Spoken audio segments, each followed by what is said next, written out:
నిన్న రాత్రి 15/5/2026 రాత్రి 11:30 సమయంలో నాకు రచ్చపల్లి గ్రామం నుంచి పెట్రోలింగ్ చేస్తుండగా ఇన్ఫర్మేషన్ వచ్చింది. ఈ రచ్చపల్లి గ్రామం అవుట్స్కట్స్లో శివార్లో ఈ జక్కుల కుమార్ అనే యొక్క చైన్లో కొంతమంది వ్యక్తులు ఈ గుప్త నిధుల కోసం తవ్వకాలు జరుపుతున్నారు అని చెప్పి ఇన్ఫర్మేషన్ వస్తే పెట్రోలింగ్ సిబ్బంది అక్కడికి వెళ్ళేసరికి వాళ్ళు అక్కడ పారిపోయారు. అక్కడ రాత్రి చూస్తే అక్కడ ఈ ఐటమ్స్ అన్నీ, ఈ పూజ చేసిన ఐటమ్స్ అన్నీ, నిమ్మకాయలు, గుమ్మడికాయ, కొబ్బరికాయలు ఇవన్నీ అక్కడ సంఘటన స్థలంలో ఉన్నాయి. అదేవిధంగా పార కట్ట కూడా అక్కడే ఉండే. మార్నింగు మన రెవెన్యూ సిబ్బంది వాళ్ళు ఫిర్యాదు చేశారు. ఈరోజు మార్నింగ్ 7 గంటలకి ఇక కొంతమంది వ్యక్తులు ఈ జక్కుల కుమార్ అనే చైన్లో గుప్త నిధుల కోసం పూజలు జరుపుతున్న తవ్వకాలు జరపడానికి సిద్ధంగా ఉన్న సమయంలో ఇన్ఫర్మేషన్ వచ్చింది. వాళ్ళు పారిపోయారు. వాళ్ళపై చర్య తీసుకోండి అని చెప్పి మార్నింగ్ ఈరోజు ఉదయం 7 గంటలకి మన రెవెన్యూ సిబ్బంది ఫిర్యాదు చేయడం జరిగింది. దాని ఆధారంగా కేసు నమోదు చేసుకొని ఈరోజు ఎవరైతే ఈ రాత్రి గుప్త నిధులు ఉన్నాయని చెప్పి తవ్వకాలు జరపడానికి వెళ్ళారో ఈ సోదారి రాజసమ్మె అనే వ్యక్తి, ఆయన ఇంటి వద్ద మాకు ఇన్ఫర్మేషన్ వచ్చింది. అక్కడ ఉన్నారని అక్కడ మా ఎస్ఐ గారు వెళ్ళి వాళ్ళని అక్కడ ఈ 5 వ్యక్తులు ఏదైతే రాత్రి గుప్త నిధులు తవ్వకాలు కోసం వెళ్ళారో సోదారి రాజసమ్మయ్య, కస్తూరి భూమయ్య, ఈయన Ponnaram village, Sodari Rajasammayya Chakepalli village, Jadi Narsayya Arepalli village Bhimaram mandal, Tipparthi Ramesh Maddikanti village Bhimaram mandal, Kasturi Rajesh ఈయన పొన్నారం గ్రామం అనేది.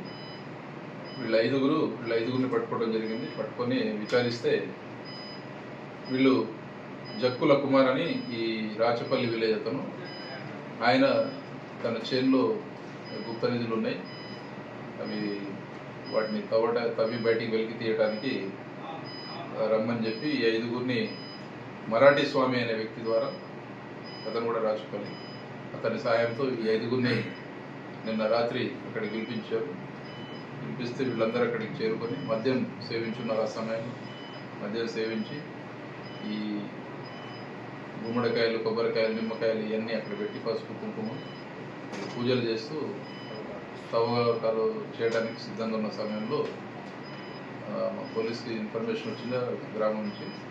వస్తే రాత్రి అక్కడికి వెళ్ళేసరికి వీళ్ళు పారిపోయారని చెప్పింది.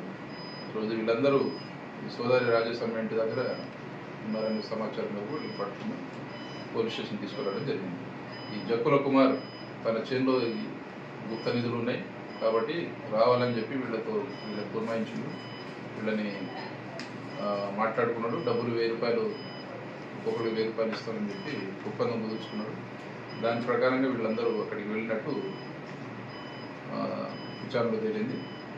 వీళ్ళు ఇదే విధంగా వీళ్ళే కాక కొంతమంది ఇంకా ఈ గుప్త నిధులు ఉన్నాయని చెప్పి మూఢనమ్మకాలతో ఈ చెన్నూరు చుట్టుపక్కల పరిసర ప్రాంతాల్లో వెళ్ళి ఈ విధంగా మూఢనమ్మకాలు పెట్టుకొని గుప్త నిధుల కోసం తవ్వకాలు జరపడం ఇదంతా ఇంతకుముందు కూడా గతంలో చెన్నూరులో ఒకసారి కేసు నమోదైంది. ఇప్పుడు కూడా కేసు నమోదు చేసి వీళ్ళపై చట్టరీత్యా కఠిన చర్యలు తీసుకుంటున్నాం. వీళ్ళని తహసీల్దార్ ముందు కూడా మళ్ళీ ఫ్యూచర్లో వీళ్ళు ఇలాంటి కార్యక్రమాలు చేస్తే వీళ్ళని మనీ ఫోర్ఫిట్ చేయడానికి బైండ్ ఓవర్ పూచికత్తు కూడా వీళ్ళని బైండ్ ఓవర్ కూడా చేయడం జరిగింది. ఇప్పుడు ఈ 5గురిని అరెస్ట్ చేసి గౌరవ న్యాయస్థానం ముందు ప్రవేశపెడతాం రిమాండ్ నిమిత్తం. ఈ జక్కుల కుమారు, మరాఠీ స్వామి ఇద్దరు ప్రజెంట్ పరారులో ఉన్నారు. వాళ్ళని కూడా త్వరలోనే పట్టుకొని వాళ్ళని కూడా అరెస్ట్ చేసి జైలు పంపిస్తాం. ఈ విధంగా ఎవరైనా గుప్త నిధుల పేరిట తవ్వకాలు జరిపినా, పూజలు చేసినా, ఇట్లాంటి ఏమైనా ఎవరికైనా దృష్టికి వస్తే మాకు తెలియజేయండి. ఎవరు కూడా తొందరపడి వాళ్ళని చేయదు. మాకు ఇన్ఫర్మేషన్ ఇస్తే మేము చట్టపరంగా అన్ని చర్యలు తీసుకుంటాం. ఎట్టి పరిస్థితుల్లో వీళ్ళని ఉపేక్షించం. కాబట్టి ఏదైనా ఎవరికైనా సమాచారం తెలిస్తే మాకు వెంటనే తెలియజేయండి. వాళ్ళపై చట్టరీత్యా చర్య తీసుకుంటాం.